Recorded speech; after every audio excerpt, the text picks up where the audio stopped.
Hello guys, இந்த வீடியோவில் நம்ம என்ன பார்க்க போகிறோம். நேற்று நம்ம எஸ்ஆர்ஹெச்சுக்கும் நம்ம கேகேஆர் நடந்த மேட்ச்சில் பார்த்தீங்கன்னா எஸ்ஆர்ஹெச் பேட்டர் எல்லாருமே கேகேஆர் பவுலர்ஸ் வந்து உரின்னு உரிச்சிட்டாங்கன்னே சொல்லலாம். ஏன் அப்படி சொல்கிறேன்னா, எல்லாருமே 4 ஓவருக்கு 50 60 ரன் மேலே கொடுத்துட்டாங்க. எஸ்ஆர்ஹெச் 278 ஒரு டார்கெட்டை கொடுத்தாங்க. அது மிக முக்கிய காரணம் பார்த்தீங்கன்னா டிராவிஸ் ஹெட்டாக இருக்கட்டும், அபிஷேக் சர்மா ஆகட்டும், நம்ம ஹென்ரிக் கிளாசனாக இருக்கட்டும், அவர் தான் கைஸ் மேட்ச்சை உரிச்சிட்டார். 100 சில ரன் அடிச்சிட்டாரு. இன்னொரு பக்கம் 75 ரன்னுக்கிட்ட அடிச்சு இவர் டிராவிஸ் ஹெட் ஒரு போலக்க, அபிஷேக் சர்மா ஓப்பனிங் அவர் ஒரு பக்கம் போலக்க அந்த மாதிரி ஒரு பேட்டிங் ஆடும்போது எதிரணியால் வந்து ஒன்றுமே பண்ண முடியல. நம்ம வருண் சக்கரவர்த்தி 4 ஓவருக்கு 50 மேலே ரன் போயிட்டார். ஏன்னா அவராலே கட்டுப்படுத்த முடியல. சுனில் நாராயண் மட்டும் அங்கங்கே கொஞ்சம் பிரேக்கை போட்டார் தவிர அதையும் கிளாஸ் வந்து முடிச்சு விட்டுட்டார். நினச்சி இன்னும் கொஞ்சம் அதிக ரன் போயிருக்கும் எனக்கு தெரிஞ்சு.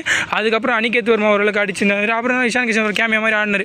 அவங்க 2 பேரும் இன்னும் கொஞ்சம் ஃபயர் ஆடிந்தாங்கன்னா கம்பல்சரி 300 ரன் அடிச்சுட்டு இருப்பாங்க. இந்த மாதிரி டீம் எப்போ குவாலிஃபை ஆகலன்னு கேட்க தோணுதா இல்லை? ஏன்னா அந்த மாதிரி டாப் 3 டாப் 4 பேட்மேன் கன்னான ஒரு பேட்டிங் லைனப் இவங்களே இருக்குது. இவங்க எப்படி தான் நம்ம 8ல் முடிக்கலாம்னு எனக்கு சத்தியமாக தெரியல. ஆனால் அந்த மாதிரி சரியான ஒரு டீமாக இந்த டீம் இருக்குது. சரியான ஒரு பர்ஃபார்மன்ஸும் கொடுத்தாங்க. 110 ரன்ல என்னவோ வின் பண்ணாங்க. நேற்று மதியம் நடந்த மேட்ச்சும் ஒரு சரியான ஒரு மேட்சாக இருந்துச்சு. ஈவினிங் நடந்த மேட்ச்சும் ஒரு சரியான மேட்ச். 2 மேட்ச்சுமே வேறு மாதிரி ஒரு மேட்ச் எடுத்து அமைஞ்சிச்சு. 2 பேருமே நாக் அவுட் ஆன டீம் தான். இருந்தாலும் ஒரு டஃப்பான ஜிடியை வந்து டஃப் பண்ணாங்க சிஎஸ்கே. அதே மாதிரி கேகேஆரை ஒழிச்சிட்டாங்கன்னே சொல்லலாம் நம்ம எஸ்ஆர்ஹெச். அடுத்த வருஷம் நாங்கள் வரலான்னு 2 டீமும் ஒரு சவால் விட்டுக்கிறாங்க. கம்பேக் கொடுக்குற டீம் தான் 2 டீமே. ஏன்னா போன வருஷம் நம்ம டாப் 2ல் முடிச்சாங்க நம்ம எஸ்ஆர்ஹெச். அதுக்கப்புறம் வந்து சரியான பங்களிப்பு தர முடியல. இந்த வருஷம் பவுலிங்கில் வந்து அந்தளவுக்கு அவங்க அட்டாக் இல்லை. அதனால் வந்து சரியாக பங்களிப்பு தர முடியல. இந்த வருஷம் பார்த்தீங்கன்னா பேட்டிங்கில் கன்னாக இருக்குது. போன வருஷம் மாதிரி ஆனால் பவுலிங்கில் அந்தளவுக்கு இல்லை. ஆனால் கேகேஆர் வந்து மாட்டிக்கிறாங்கன்னே சொல்லலாம் நம்ம வந்து எஸ்ஆர்ஹெச் கிட்டே. அந்த மாதிரி ஒரு பேட்டிங் அவங்களால வெளிப்படுத்த முடியல. ஓரளவுக்கு போராடினாங்க. இருந்தாலும் ரொம்ப நேரம் நீடிக்கலன்னே சொல்லலாம்.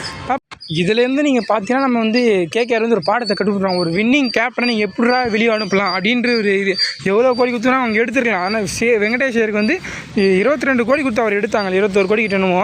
ஆனால் ஸ்ரேயஸருக்கு வந்து ட்ரையாக பண்ணல. ஏன்னா ஒரு கேப்டன் வின்னிங் கேப்டனை போயிட்டு நீங்கள் வந்து வேறு டீம் கொடுத்து அவர் இப்போ விடுங்க 10 வருஷம் 15 வருஷமாக அவருக்கு பஞ்சாப் வந்து பிளே ஆஃப் வந்து அந்த டீமை இப்போ டாப் 2 விட்டுனதுக்கு ரொம்ப போராடுங்க ஸ்ரேயஸ். ஆனால் இந்த டீம் வெளியே போயிட்டாங்க. அப்போ அந்த மாதிரி ஒரு கேப்டன் மிஸ் பண்ணுறாங்க. இதுலேருந்து நல்லா தெரியுது.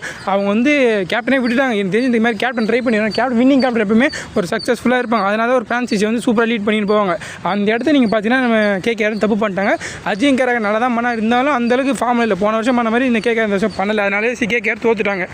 பார்ப்போம் அடுத்த வருஷமாச்சும் ஒரு ஸ்ட்ராங்கான ஒரு டீமாக கம்பேக் கொடுத்துட்டு வருவாங்களான்னு தெரியல. கொடுத்துட்டு வந்து தான் அவனை கேப்டனை மாற்றுவாங்க. என்ன சூஸ் பண்ண போகிறான்னு தெரியல. நம்ம சேனல் பிடிச்சிருந்தா லைக் பண்ணுங்கள், ஷேர் பண்ணுங்கள், சப்ஸ்கிரைப் பண்ணுங்கள். கமெண்ட் பண்ணுங்கள்.